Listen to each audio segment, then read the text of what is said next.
시간은 말씀 전하는 시간입니다. 오늘은 내 영광아 깨어라. 우리 오늘 제목은 한번 함께 따라 해주시면 감사하겠습니다. 내 영광아 깨어라. 이 제목으로 제가 오늘 말씀 전하도록 하겠습니다.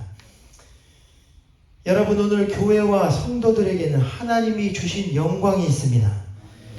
이 영광이 출애굽기 당시 이스라엘에게 임하자 이스라엘이 거룩해지고 하나님께서 이스라엘 자손 중에 거하시며 그들의 하나님이 되어주시는 것입니다. 출애굽기 29장 43절에 보면 내가 거기서 이스라엘 자손을 만나리니 내 영광으로 말미암아 회막이 거룩하게 될지라. 내가 그 회막과 제단을 거룩하게 하며 아론과 그의 아들들도 거룩하게 하여 내게 제사장 직분을 행하게 하며 내가 이스라엘 자손 중에 거하여 그들의 하나님이 되리니 그들은 내가 그들의 하나님 여호와로서 그들 중에 거하려고 그들을 애굽 땅에서 인도하여 낸 줄 알리라. 나는 그들의 하나님 여호와니라 말씀했습니다. 여러분, 하나님의 영광이 이스라엘에게 임하자 성전이 다시 거룩해지고 이스라엘 또한 세상과 구별되며 하나님께서 함께 하시는 나라가 되었습니다. 또한 역대하 7장 솔로몬 시대에다 보면 솔로몬이 성전을 봉헌할 때 불이 하늘로부터 내려와 제물들을 사르고 여호와의 영광이 그 전에 가득하니 사람들이 능해 성전이 들어가지 못할 정도였다 말씀했습니다. 그리고 그때부터 솔로몬의 왕국에 부와 영광과 지혜와 존귀가 가득하게 되었습니다. 그렇습니다. 오늘 우리 가운데도 이 하나님의 영광이 함께 하시면 세상과 우리를 구별되게 하시고 교회가 다시 세상 가운데 복음의 능력을 바라는 교회로 회복될 것입니다. 우리는 내 속에 있는 이 영광을 깨워야 합니다. 본문에도 보면 다윗이 사울에게 쫓겨 침체해 있는 자신의 영혼에게 말한 것은 내 영광아 깰지어다. 비파야 수금아 깰지어다. 내가 새벽을 깨우리로다 말했습니다. 여기서 영광의 원어는 카바드라는 히브리어 단어로서 성경에서 사람의 영광이 아니라 하나님의 영광을 나타낼 때 사용하는 단어입니다. 그러니까 오늘 하나님께서 인간에게 주신 영광은 하나님의 영광 같은 놀라운 영광이라는 것입니다. 창세기에서 인간을 하나님의 형상대로 지으셨다 말씀하셨는데 여기서도 형상이 하나님의 영광과도 같은 표현입니다. 우리 안에 하나님은 태초부터 하나님의 형상과 영광을 그 안에 함께 지어놓으신 것입니다. 그러므로 지금 다윗도 비록 그가 사울에게 쫓기고 목숨을 위해 도망하는 몸이었지만 내 안에 주님이 주신 하나님의 영광이 있다는 것을 깨닫고 이 영광을 깨우고 있습니다. 이 영광이 회복되자 다윗의 모든 것이 회복되는 것입니다. 그러므로 우리도 이 영광을 깨워야 합니다. 이 영광은 죽은 것이 아니라 내 안에 잠들어 있기 때문입니다. 하나님의 형상은 취소될 수 없습니다. 깨우는 것은 이러한 하나님의 영광이 내 안에 있는 것을 깨닫고 나 자신을 소중히 여기며 자존감을 회복하는 일입니다. 세상 가운데 당당히 하나님의 자녀로서 살아가는 일입니다. 오늘 영광이라는 히브리어 카바드의 다른 뜻도 그래서 무겁다라는 뜻입니다. 10계명 5계명에 내 부모를 공경하라 해서 공경이 바로 이 카바드라는 단어로 내 부모를 무겁게 여기며 가볍게 여기지 말라는 뜻으로 쓰였습니다. 그러므로 본문에서 내 영광을 깨우라는 것은 너희가 하나님의 자녀로서 인생을 소중히 여기며 무겁고 귀하게 여기라는 것입니다. 오늘 다윗도 어느 순간 자신을 보니 자신이 너무 가벼워져 있음을 깨닫게 되었습니다. 사람들의 조롱거리가 되어 있었습니다. 사무엘상 27장에는 골리앗을 무찌르고 이스라엘을 구한 가장 용맹스러운 사람이었지만 그런데 그 다음에서는 하나님이 주신 영광을 잃어버리고 블레셋 왕 앞에서 죽을까봐 침을 흘리며 미친 척까지 하고 있었습니다. 아기스 왕이 사람들에게 다윗을 보고 이렇게 말합니다. 어찌하여 이 미치광이를 나에게 데려왔느냐. 우리 동네도 미치광이가 많은데 미치광이가 부족해서 데려와 내 앞에서 미친 짓을 하게 하느냐는 것입니다. 그는 아마도 하나님과 함께했던 영광 다 잃어버리고 동굴에 홀로 숨어 생애 마지막 순간을 보내야 하는 순간, 누구보다도 외롭고 비참한 사람이 되었을 것입니다. 그러나 놀라운 것은 그때 그 안에 숨어있던 하나님의 영광이 깨어나기 시작합니다.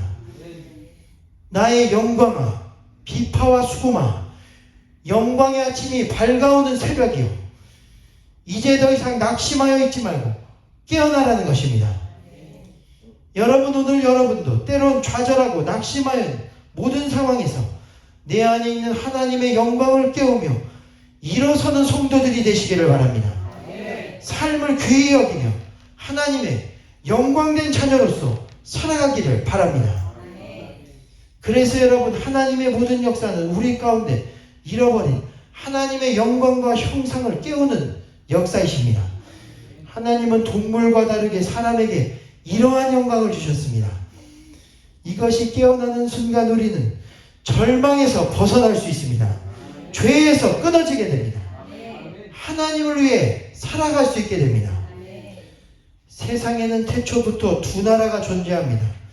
하나는 하나님의 나라와 다른 하나는 하나님을 대적하는 안티크라이스트, 적그리스도와 사탄이 배후에 있는 짐승의 세계입니다. 요한계시록 13장 1절에 보면 마지막 말세에 한 짐승이 바다에서 올라왔는데 뿔이 10이요 머리가 7이라.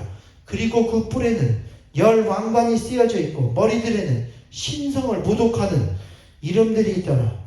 그리고 그 짐승의 모습은 마치 표범 같고 발은 곰, 입은 사자이며 그전 권세를 행하던 용이 짐승에게 자기 능력과 보좌와 큰 권세를 넘겨주었다 말했습니다. 여기서 중요한 것은 오늘 성경은 언제나 하나님의 나라와 그 백성을 대적하는 짐승의 세계를 말하고 있다는 것입니다. 그런데 성경뿐 아니라 신기한 것, 역사적으로도 보면 신기한 것은 어느 나라나 고대 나라들은 모두 짐승을 우상으로 만들어 섬겼습니다. 또한 고대 신화들에도 보면 짐승이 등장하지 않는 신화가 없습니다. 심지어는 이 짐승이 사람들과 섞이는 이상한 모습들까지도 발견됩니다. 우리나라의 신화만 해도 곰이 등장합니다. 이 곰이 여자와 결합하여 우리나라의 조상으로 묘사됩니다. 또한 로마를 건국한 로물루스 형제는 늑대의 젖을 먹고 자라게 됩니다. 또한 이집트에서는 올빼미, 자칼, 뱀 등이 등장하며 그것들을 사람들이 신성하게 숭배했고, 바벨론에서는 날개 달린, 우리 사진 좀 보여주시기 바랍니다. 바벨론에서는 우리 날개 달린 사자를 숭배했습니다. 다니엘이 사자굴에서 구원받은 것은 사실 이 날개 달린 사자 모양이 바벨론 신과 대결하여 승리한 것입니다. 또한 넘겨주시고요. 우리 됐습니다. 또한 그리스에서도 스핑크스도 우리 나열할 수 없는 수백 종류의 수많은 기괴한 동물들이 등장합니다. 최근 발견된 세계에서 가장 오래된 문명 괴베클리 테베라는 우리 BC 9,000년 전 고대 문명이 있는데 우리 또 다시 사진을 보여주시기 바랍니다. 이게 세계에서 가장 오래된 문명입니다. 이 문명은 어떤 문명이냐? 당치로서는 상상도 할 수 없는 과학기술을 가진 문명으로서 어떤 학자는 말하기를 마치 기술로 보면 마치 3살짜리 어린아이가 당시 기술로서는 3살짜리 아이가 엠파이어 스테이트 빌딩을 지은 것과 같을 정도의 놀라운 문명이라는 것입니다. 그런데 여기서 가장 주목해야 할 것은 그 문명 중앙에 우리 넘겨주시고요. 우리 발굴되어 지금 다 탐방을 가고 있다고 합니다. 우리 또 넘겨주시고요. 우리 여기서 가장 주목해야 할 것은 그 문명 중앙에 이렇게 신전이 있고 그 신전벽 사방에 그림들이 그려져 있는데 이 그림들이 바로 그들이 섬기는 각종 짐승들을 그린 그림들입니다. 이 그림을 보여주시기 바랍니다. 이 그림들이 수백 개가 그려져 있습니다. 우리 또 넘겨주시고요. 우리 천천히 넘겨주세요. 있습니다. 우리 그 발달한 문명을 가진 자들이 지금으로부터 이미 1만 2,000년 전부터 짐승을 섬기고 온갖 더러운 짐승의 모양들로 자기들 문명의 중심으로 삼은 것을 알 수 있습니다. 여러분, 성경에도 보면 인간은 처음 타락할 때부터 엄청난 과학과 건축 기술을 가지고 바벨탑을 쌓았습니다. 그 지식과 지혜로 하나님을 대적하고 여러 가지 동물과 짐승의 모형들을 숭배했다 기록한 것입니다. 지난주 말씀드렸듯 모세 때도 황소를 숭배했습니다. 뿐만 아니라 이집트의 뱀과 전갈 그리고 발자국이 신의 언어를 조각한다는 풍뎅이 신을 섬겼으며 모세의 10가지 재앙 중 5가지는 어둠, 피, 죽음, 우박, 종기 등으로서 자연에 대한 재앙이지만 나머지 5가지는 곤충과 짐승들, 다시 말해 이집트 사람들이 섬기던 각종 생물들인 메뚜기, 황소, 풍뎅이, 이 개구리에 대한 재앙으로, 그러니까 하나님이 그것들을 재앙으로 만들어 벌하시는 것입니다. 그리고 여러분, 지금도 물질을 숭배하게 하고 짐승같이 인간을 타락하게 하는 짐승의 역사가 있습니다. 요한계시록에도 보면 여러 가지 짐승들이 나타나 사람들을 미혹하고 타락하게 한다는 것입니다. 그러므로 우리 성도들은 이 짐승의 역사를 깨닫고 대적해야 할 줄로 믿습니다. 마지막 때 우리들은 짐승의 세계에 속하는 것이 아니라 하나님 나라에 속하는 백성들이 되어야 합니다. 오늘 다윗은 이 영광을 깨우고 있는 것입니다. 우리가 물질과 세상 나라를 섬기는 짐승의 형상이 아니라 하나님의 형상과 하나님의 영광을 가진 존귀한 주의 자녀들이라는 것입니다. 지금 하나님은 교회들에게 이렇게 말씀하고 계십니다. 교회들이여 내 영광을 깨워라. 성도들에게 외치십니다. 내 속에 하나님을 찬양하는 비파와 수고마 깰지어다. 새벽의 영광을 깨우리로다. 세상과 짐승의 나라는 이러한 하나님의 영광을 잃어버리게 하고 죄 가운데서 결국 짐승처럼 타락하여 멸망하게 만들지만, 그러나 예수님은 우리 가운데 이것을 회복시키시기 위해 오셨습니다. 삭개오에게도 내가 오늘 밤 내 집에 거해야겠다, 인간적 외로움도 달래주셨지만 그보다 더 중요한 것은 오늘 구원이 이 집에 이르렀으니 이 사람도 아브라함의 자손이로다. 믿음의 영광의 자손임을 일깨워 주셨습니다. 수가성 여인도 남편을 6이나 데리고 살았습니다. 살다 보니 세상 사는 것이 쉽지 않고 멸시와 버려진 삶을 사는 가운데, 그러나 놀라운 것은 그러한 그녀의 마음속 깊은 곳에서도 하나님의 영광과 예배를 사모하는 마음이 남아 있었습니다. 그녀가 영원한 생수가 있다는 주님께 부른 것은, 주여 내게도 그런 물을 주사 목마르지도 않고 또 여기 물길로 오지도 않게 하소서. 가서 내 남편을 불러오라. 주여 나는 남편이 없나이다. 예수께서 이르시되 내가 남편이 없다는 이 말이 옳도다. 너에게 남편 5이 있었고 지금 있는 자도 내 남편이 아니니 내 말이 참되도다. 여자가 이르되 주여 내가 보니 당신은 선지자로소이다. 우리 조상들은 이 산에서 예배하였는데 당신들의 말은 예배할 곳이 예루살렘에 있다 하더이다. 여자여 내 말을 믿으라. 이 산에서도 말고 예루살렘에서도 말고 너희가 아버지께 예배할 때가 이르리라. 아버지께 참되게 예배하는 자는 영과 진리로 예배할 때가 오나니 곧 이때라. 아버지께서는 이렇게 자기에게 예배하는 자들을 찾으시느니라. 하나님은 영이시니 예배하는 자가 영과 진리로 예배할지니라. 이에 예수님이 메시아 그리스도인 것을 깨달은 그녀가 동네로 들어가 예수님을 전파하니 온 동네 사람들이 예수께로 나오더라 말씀했습니다.